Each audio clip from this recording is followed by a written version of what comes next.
Berapa lama tu dapat untung 23,000? 2 tahun.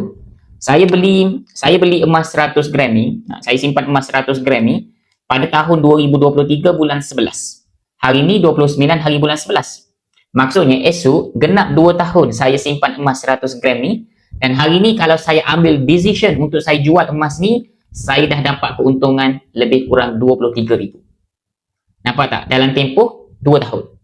Jadi, adakah saya nak jual emas ni? Jawapan dia tidak. Sebab saya yang decide saya nak jual ataupun tidak.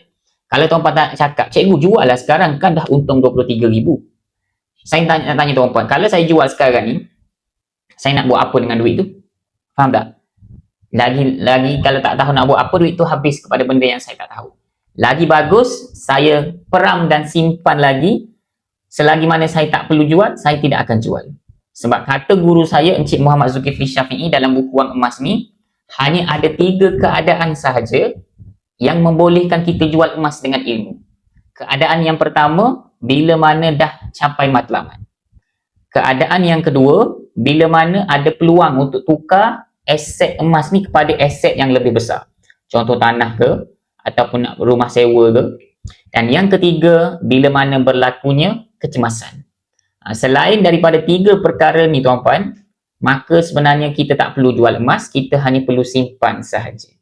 Jadi kepada anda yang tengok saya punya live pada malam ni, anda kalau nak saya bantu, dekat bawah ni ada beg kuning. Beg oranye. Isi sahaja beg oranye ni, nanti saya akan bantu anda mulakan tabungan emas pertama di Public Gold.